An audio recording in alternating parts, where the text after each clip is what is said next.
right, and welcome to the live stream show. And today, the big question that we are asking is, are you living your best self-employed life that is possible for you? And what I want to talk about as we begin this really large topic is this issue that over the last 2 years, and yes, it has really been 2 long years, all of us, even the people who were not working for themselves, got a really big taste of what it was like, because we've all been in this work from home and work at home mode. And during this time, there's this big trend that people have been kind of rethinking their lives and rethinking their purpose and rethinking whether or not they want to go back to working and living in the way that they were prior to our social distancing and our pre-pandemic world. And what this has caused is, in the big trend spotters, they call this the Great Resignation. A lot of people are moving from working for someone to working for themselves. And the rest of us who have actually been working for ourselves all during this time have even had more time to be thinking about, well, how do we want to live our lives in the new normal? And the problem, the biggest deal here with all of this is that everyone gets into their own business thinking that, well, I'm doing this because I want more freedom and I want to live my purpose and I want to do the things that I really truly believe in, the things that are most creative to me. And the issue is that often when we get there, when we've created and built this thing that we wanted to build for ourselves, it ends up looking like this never-ending gerbil wheel of work. We end up working long hours and maybe not paying ourselves very much and sacrificing the other parts of our lives. And this is not what we wanted. This is not the thing that we were looking for. So to help us address all of these issues, I have brought Jeffrey Shaw onto the show this evening to talk about this. Now, he has a brand new book that's called The Self-Employed Life, which tackles all of these issues. And I'm really excited to talk with him. He got his start as one of the best high-end portrait photographers in the country, and very successful. And then since that time of running that business, has switched to becoming a branding and business coach for all of the people like you and me who are working for ourselves. And I'm really excited to bring him on. I'm going to hit the intro and we will get started with our show.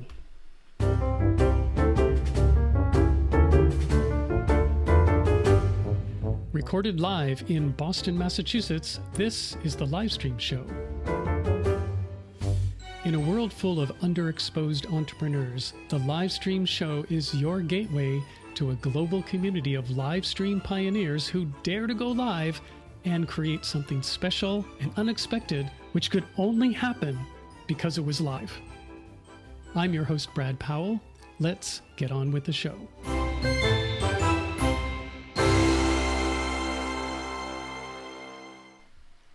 All right.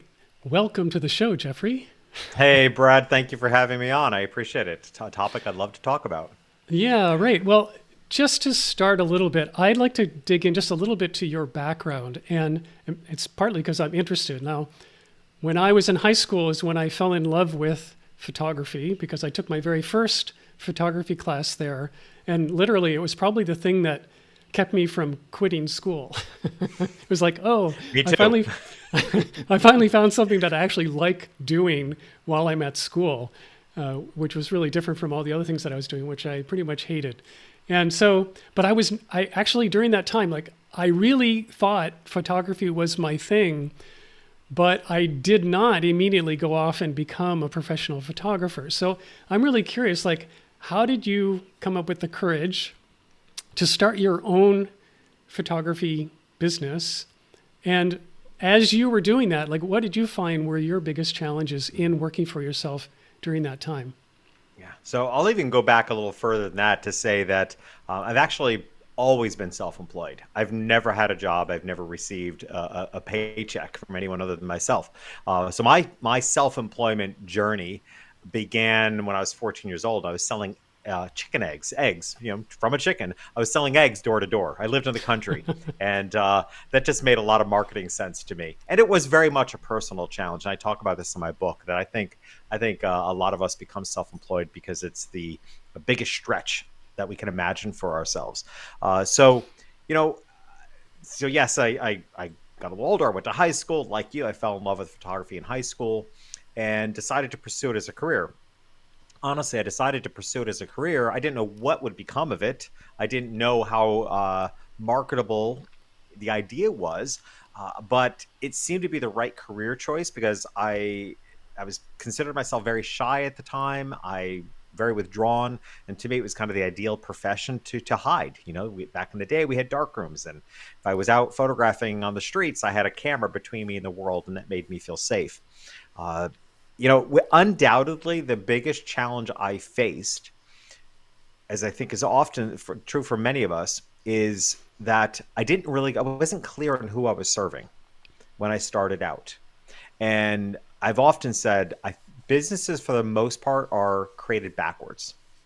What most people do, especially when you have a business that transitions from a hobby to a profession, what most people do wrong is they build the business they want, the business that they're passionate about, the business they're excited about.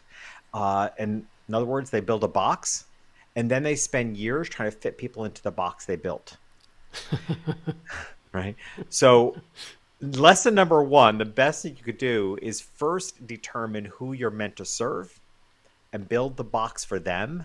And you'll be amazed at how easy business actually can be. So whether it's, for me, I was 3 years into my career, whether it's 1 year in, 3 years in, or 20 years in, the best thing you can do, which is often the biggest challenge people face, is that they're still trying to fit people into the box they created and aren't taking the time to understand within themselves, who are they meant to serve? Who wants that? How do I build a business brand message and a business model that is the box that people want to come into? And in many ways, you can sit back and watch people come into the box because you have learned to attract the people that want what you've built. Yeah, that's great. Build the box that people actually are looking for. Yeah, exactly. Like I said, it seems so basic, but fundamentally, businesses are typically built backwards. And it is even worse so. I will say it is even more so when it's a business that transitions from something you're passionate about into a career, because you never defined the line. You just kept going with your passion, and you never defined the line. Like, well, who wants this? Who will love this? Yeah. Yeah. And that's, it also reminds me, and speaking of just building boxes, like in my first business, which was an outdoor sailing school, and which succeeded, like it ended up being bought by Outward Bound, and then I became the director of an Outward Bound program. But when I started that program, it was because I loved sailing. I loved being in the outdoors. I loved all of that. And what happened? I ended up being the director of this outdoor school, which meant that I spent almost all of my time in an office in front of a computer, playing around on the internet and being on call on a cell phone to people who were out in the field, sort of handling all the trouble and worst, things you could imagine that teenagers might do while they're on an outbound course. Yeah. And so, I built this great box, but that was based on my passion for the outdoors. And what I ended up with was a box where I almost never got to go outdoors. Yeah. Yeah. You alluded to this right in the beginning so brilliantly, which actually is the entire reason I wrote my book. I had observed years and years of asking people, why did you go into business? Like you said, everybody has the same answer. Why did you go into business for yourself? Everyone has the same answer. And everyone says, I wanted to control my future. I want to control my destiny. I want to control the hours I work. To which I like to say to them, and how is that going for you? Right? And everyone laughs because it turns out that's not so much the case. So one thing I often tell, just to be practical, I will tell self-employed business owners, and it kind of taps into my photography roots, is the rule of thirds. The fact of the matter is that you're probably going to spend a third of your time running the business, about a third of your time getting the business, and about a third of your time actually doing what you love to do, which is probably your billable hours too. So this also becomes an important understanding to understand what you need to charge, because you're probably only able to bill out. And I'm not by any means suggesting you charge by the hour. I'm actually very opposed to that. I'm more value based. But the fact of the matter is, only about a third of your time is actually going to be time in which you can make money. Because when you're self employed, you actually have a third of your time going to admin and a third of your time to going to marketing to get the work. Okay. So, that's fundamentally kind of the business model of it. But what we really, really want is this craving to have the freedom in an uncontrollable circumstance. And that's why I wrote my book, because it it amused me, but also saddened me how many people went into business for themselves, became self-employed with the desire to control their lives and found it uncontrollable. And I asked myself, is there a solution to that? And I realized I had built as much of a solution to that as possible throughout my business years. And it's what I taught other people, and it's how I coached my clients. And it's based on this concept. While we can't control the world, we can't control the economy, we can't really even control the results we get. The only thing that we can truly control is the environment we create for the results we want. That you're in full control of. The marketing messaging to attract your ideal customers, the business structure that's profitable, the mindset and personal development that you do on yourself. All of that is creating the environment for the results you want. And the personal development, by the way, I'll say is an important part of that environment, because it's why, as you alluded to earlier about the gerbil on the wheel, the reason often small business owners, self-employed business owners feel like a gerbil on the wheel is because they keep applying more action, but they haven't actually created the environment within themselves, the mindsets, the personal development. They haven't created the environment within themselves to actually receive the benefits of the work. If you're holding on to a limited mindset of what you think you deserve, and you're putting in effort that's bigger than what you currently believe you're capable of or that you deserve, you're not getting anywhere. So that's the core concept of my work, which is why what I've turned that into is what I call the self-employed ecosystem, and looked at what I think are the three key elements of a self-employed ecosystem in order to achieve the success you're looking for and get off the gerbil wheel, as you called it. I always called it a hamster wheel. I like that you call it a gerbil wheel, so I'm going with that. I always called it a hamster wheel. Yeah, I don't know why I chose gerbil, but there it is. Like, maybe I just like gerbils. Yeah. So in your book, which I'm going to re-mention, The Self-Employed Life, it's the name of the book. And I've taken a read of it, and in there you do have these three components. There's personal development, and there's strategies, and then there are daily habits. And in the beginning of the book, when you're talking about personal development, there's a whole chapter on getting out of your own way, which really resonates with me, because most of the people who I work with, this is the big challenge for them when it comes for them to show up using this medium, using video, getting in front of the camera. We have this amazing moment in time and in history where every single one of us can have our own media company.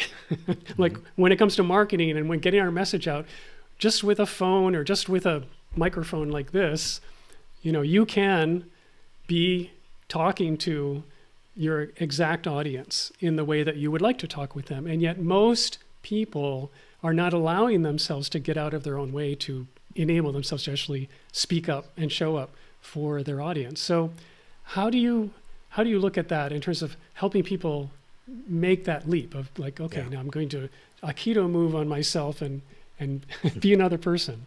Yep. Well, it's for a business book, and both my books, Lingo and The Self-Employed Life, they're both categorized as business books, right? So, and that's, I want to be make sure I'm positioned as a business author, but it's unusual for a business author to, both my books are, at least a third of the book is about personal development. And that's an unusual approach. In fact, I really challenged, when I had to categorize the book in Amazon, I was really challenged by my category choices, right? Because there was sort of like the business category and then there's self-help category. And, I was like, well, and there is an entrepreneurship category. But to me, the entrepreneurship kind of crossed that bridge because it's to be successful, particularly being self-employed. And that's why I hone on that. To me, I always say it's not an accident that self-employed begins with self. It's one of the things to own your own business and to be self-employed. One of the things that makes it so unique to any other way of being in business is the direct relationship to who you are as a person. Even if you're not a personal brand, which of course so many people are today, but even if you're a product-based company, how you plan out that business, what you foresee, what you imagine is possible for that business is always going to come back to what you think you're deserving of or what you think you're capable of or how much you think that you're worth. It's always going to come back to that. So it's always, when you're self-employed, it's always going to return back to you as the leader of that business and your own personal development, which is why the way I present it in the book is that your level of success is proportionate to your level of personal development. To kind of bring this idea home, one of the key elements I see people stuck with is around deserving. I call it the deserving ceiling. Most of us have pre-established what we think we deserve. And no matter how much effort you put in, and you're running like that gerbil on the wheel, no matter how much effort you're putting in, until you've raised your deserving ceiling, you're going to keep getting the limit of what you think you deserve. The rest of it, you're going to push off. The rest of it, you're going to screw up. The rest of it's going to be self-sabotage, right? Because you haven't done the work to first raise the ceiling of what you believe you deserve. So it always comes back, I think, particularly when you're self-employed. Often when I say, because we'll hear people talk about when you're self-employed, there's no division between your business and you personally. That's true, but often misinterpreted. I hope that there is a division between your business and your personal life. I hope you do have boundaries. I hope you do know when to stop working and be with your family. But what never happens is, as I said, your level of success won't exceed how far you personally have grown. And that's why when you're self-employed, it's so much of it is personal work. I've always turned to how much do I need to grow as a person, and sometimes that's how much do I need to grow in my skill set, but most often it's how much do I need to grow in my mindset, so that the hard work I'm going to put into my business is going to pay off. Yeah, it's so key. Like it's our success comes from who we are, like really inside who we want to be and actually embodying that. And this goes, again, back to my roots of doing Outward Bound. All that work was about character development. It was 100%. Completely about, it wasn't about learning how to sail. It wasn't about challenging the outdoors with gusto. It was really about sort of two basic things. Like, how are you with yourself? Like literally, can you deal with yourself under challenging circumstances? And can you deal with other people under challenge? And those two things, really good entrepreneurial training, by the way. Yeah, I was going to say, I've taken numerous leadership courses and it's all personal development, and I've received over 1,000 hours of training as a coach. And I had to say the coach training was a little bit more tactical, right? The coach training was a little bit more about listening skills but leadership training, which is, in the work that I did, the leadership training was at a higher level than even the coach training. The leadership training was all personal development. It was all personal challenges to find more in yourself than you think you're capable of. It was really pushing, like Outward Bound, it's pushing yourself to the limits so that you grow. And as you grow, you're able to lead other people better. Yeah, absolutely. So with this personal development work, as a nice segue into the strategy world, at the beginning of the strategy session, you talk about the way you describe and think about things like marketing. And instead of you, and the whole thing of like the nomenclature and how we think about our audience and how we think about funnels and sort of this traditional conventional wisdom around, well, what do you need to do and how do you need to act as a marketer? And sort of throwing all that out the window. And instead of using the word marketing, you prefer the word enrollment. So talk to that a little bit.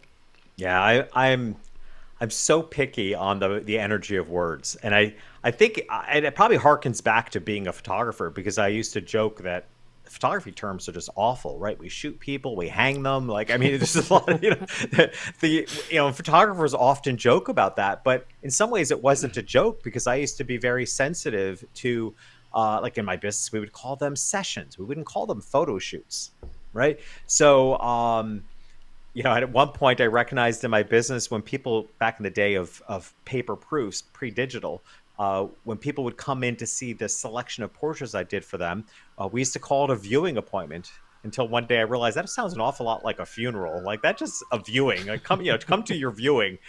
So we changed it to, I think, start calling it the decision appointment or portrait choice appointment.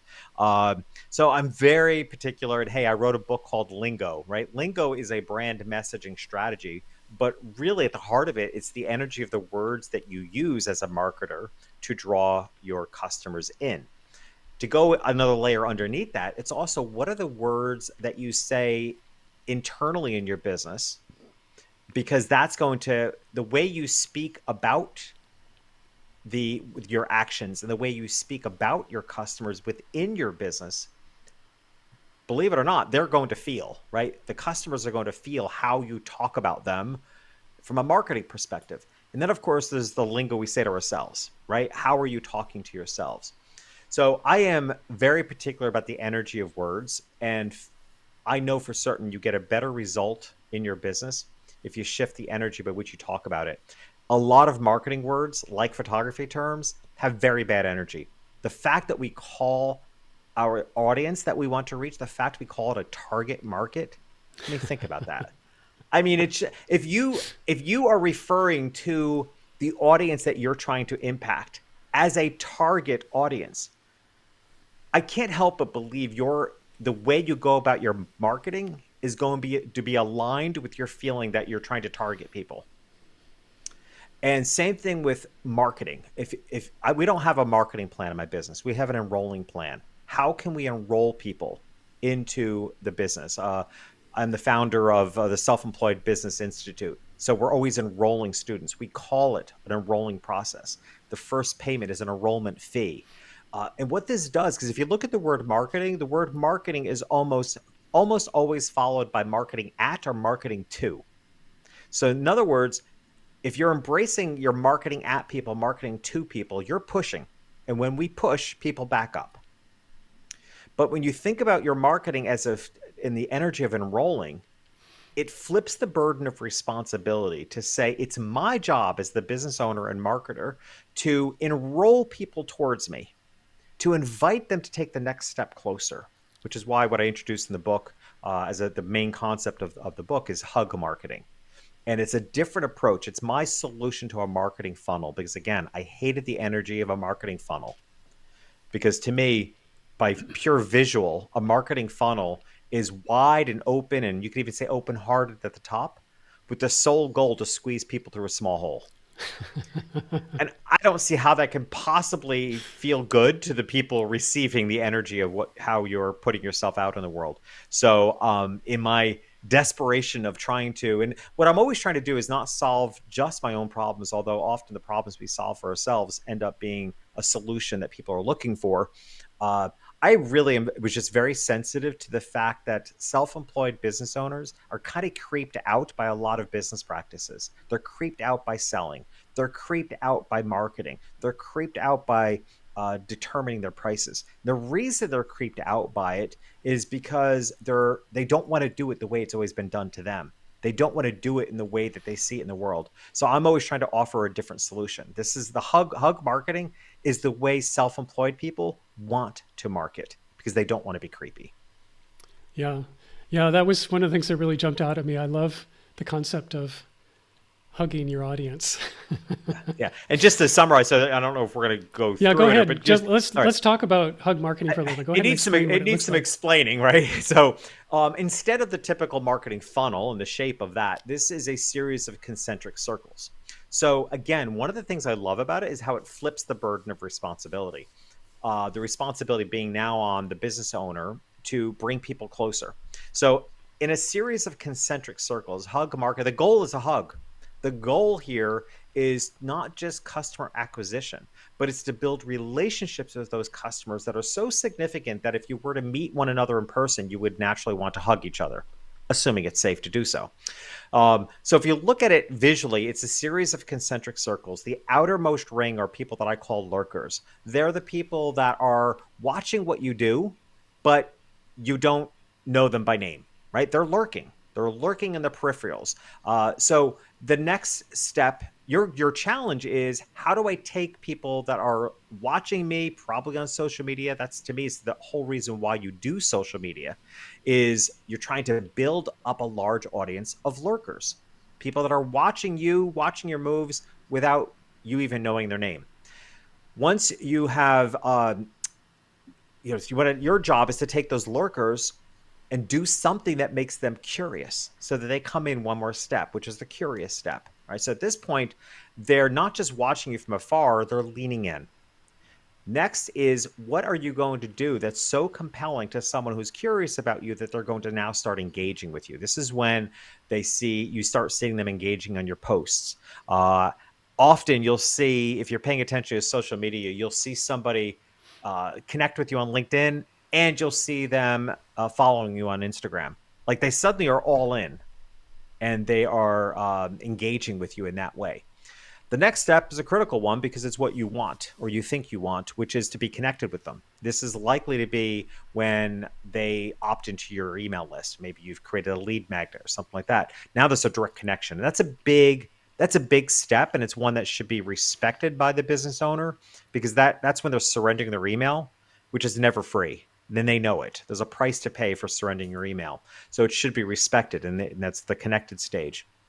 Of course, the goal is that they become a customer, right? But we don't stop there. Once you've acquired customers, what a lot of business owners leave sitting on the table is turning those customers into the hug customers. When they're loyal, when they come back to you time and time again, when they become your best advocates, your sources of referral. Those are the customers that you just, like I said, if you were to see each other in person, you would naturally be inclined to want to give each other a hug. As a podcaster of 7.5 years, I'm fortunate to have listeners all over the world. And as I travel and post on social media that I'm going to be somewhere, sometimes it's even on a personal vacation, listeners will often reach out to me and say, "Hey, I heard you're going to be in such and such place. I would love to meet you. And if I can, I will." And I guarantee you, even if it's somebody that has been listening to my podcast for a year, a couple of years, or several years, there's just no way I'm not going to meet that listener and want to hug them as a greeting. Right? So, because it's the depth of the relationship. So hug marketing, which truly has become the meat and potatoes of the book, is the thing everybody's pulling out of the book. Has even been suggested to me that possibly it could be a book into itself, that could get pulled out, because it really does turn the energy of marketing upside down, so that self-employed business owners, who tend to be more heart-centered and purpose-driven, are far more comfortable with their marketing. And I like the fact that it places the burden of responsibility on the business owner to do the right thing, to do the work, to enroll people towards them. Yeah. Yeah, it just feels right. And you're right. You could go with hug marketing as a whole new project. Yeah, it could be. I mean, we do. It's definitely the core of the Self-Employed Business Institute, because it's what people come into the institute for. What's different in the Business Institute versus the book is that, as an educational platform, it's a 5-month program, we have the time to actually build out the assets, like build the lead magnets, build your social media following. And that is something I wasn't even able to put into the book, but has become a lot more valuable, because all these things, because that's when business gets practical. Yep. Each of these steps of the hug marketing journey require assets, Yep. right? It requires assets, and to have the time to actually build those assets, it makes a huge difference in your business. Yeah, and one other thing that's required, which is the whole third section of the book, is your daily practice. Yeah. And the daily habits, the things that you are going to commit to doing on a regular basis, both for the work part of your life as well as the other part of your life. Yeah. Yeah, 100%. And it's, the reality is that, again, we can't change realities. We can't change the fact that it's an uncontrollable world, even though we thought we went into business to become. It's just, you have to accept that reality. But we can work with it by creating the environment for the results we want, by having a full and complete self-employed ecosystem. We also have to accept another reality of being self-employed, is that it's an emotional roller coaster. It just is. You're not going to change the circumstances of it being an emotional roller coaster. In part, I think as self-employed business owners, we are more sensitive to that because we take it more personal. The old adage that business is business, don't take it personally, doesn't apply to us when you're self-employed. So it is an emotional roller coaster, and you're not going to change that. But you have to create, if you're self-employed, you're probably in this for the long haul. Right. So especially today, by and large, you were talking about the Great Resignation. By and large, the reason people become self-employed is because they want to create the life of their dreams. That's why people are leaving their jobs, because they're realizing the job they have, the position they have in life now, is not the life of their dreams. So they're choosing self-employment as a path and a means to creating the life of their dreams. So you're in it for the long haul. The only way you can survive the emotional roller coaster of being self-employed is to have consistent daily habits. That the result of that, it really isn't as much about the habit per se as it is the result of having consistent daily habits is how it evens out your mindset. You just are able to let things roll off your shoulder a little more easily when you have built up the trust of knowing that you're going to be okay. It's one of the practices, the daily habits that I teach, which tends to be the most popular one, is what I call a what's going right journal. So the what's going right journal is my take on a gratitude journal, which I didn't find worked for me. And I don't think it works for a lot of people. Gratitude itself is a great thing, don't get me wrong, but it's very ethereal. And we want results. We hardworking people want results. So the What's Going Right journal is a process of journaling what's going right in your life. It's actually a practice of seeing, despite what's going wrong, and the more things that are going wrong, the harder it is to see what's going right. That's even more so when you need to work harder on seeing what's going right. Because what you're doing is you're rewiring the brain. Because we are wired to see threats. We're wired to see negativity. We're wired to see the one criticism and not the 9 compliments. Okay? We're just wired for the threats. So we can change that with a daily habit of journaling every day. What's going right? What's going right is. What's going right is. And just journaling it in that way. What that does, the outcome of that, is that it creates a stability in your mindset that enables you far better, not entirely, but far better, to withstand the emotional roller coaster of being self-employed. And that's important because, like I said, more people today are, lifestyle self-employed, lifestyle entrepreneurs, because it's not as though their endeavor is to employ 20 people. They're probably in business for themselves to pay their bills and have a nice life and educate their kids, enjoy a great vacation. That's the reality of self-employment today, which is why I use the word self-employment versus entrepreneurship. I think sometimes an entrepreneur-minded person might be more inclined to think about the business that they're going to build and sell.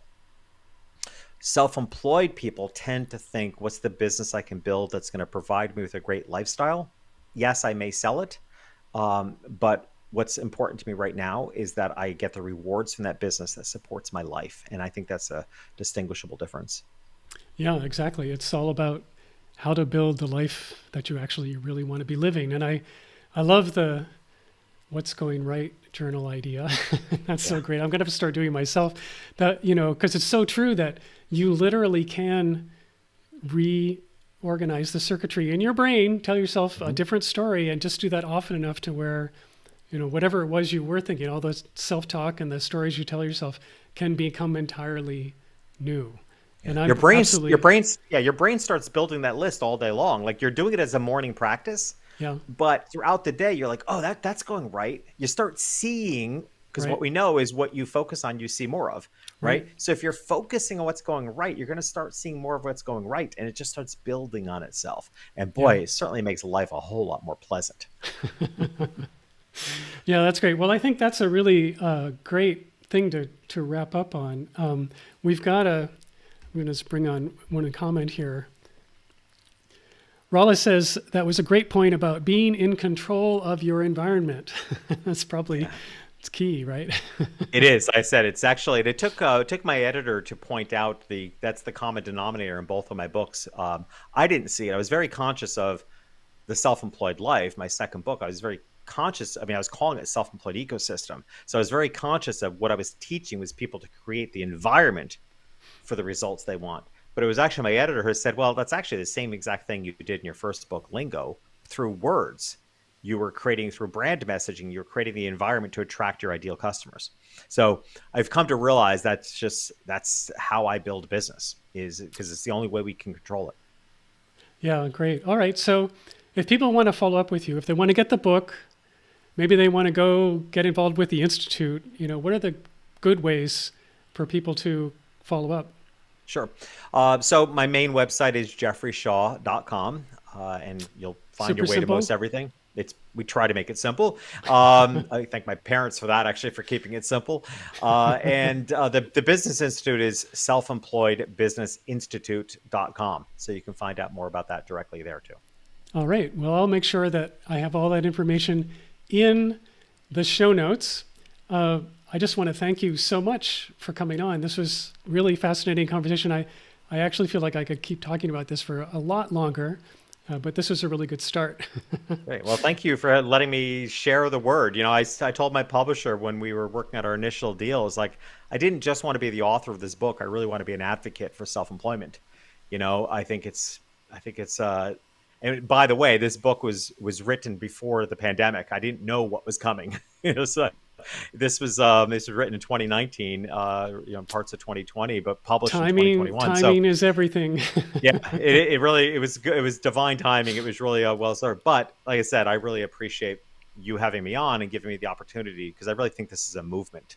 And I think, as it's a movement, I also think we need to take care of people as they go through these challenges. Absolutely. Well, I'm with you 100%. Awesome. All right.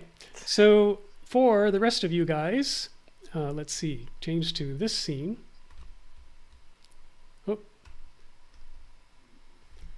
Oh no, I'm having little technical difficulties here. Interesting. I'm in the wrong scene. Just a second here. I'll be back in just a second. We want to go to this one. Yes. Okay. So you guys who are here, still here, the best way to follow up with the live stream show is to actually go to thelivestreamshow.com. You can find all the show notes for every episode. You can find all the archive for all the pre-existing episodes. You can listen on your own time. So if you don't want to be here live, if you want to do this while you're walking your dog or going to the gym, this is the way to do it. And you can subscribe so that you never miss a future edition of this show. Next Monday, I am going live with Pete Longworth, who is, in fact, another photographer, super creative guy. He's taken portraits of the Obamas. He was on the team of Simon Sinek, the Start With Why guy. And now he's living in Bali. So the self-employed life in Bali. Stay tuned next Monday, 7 p.m. And I will see you in the next live stream show. So long, everyone.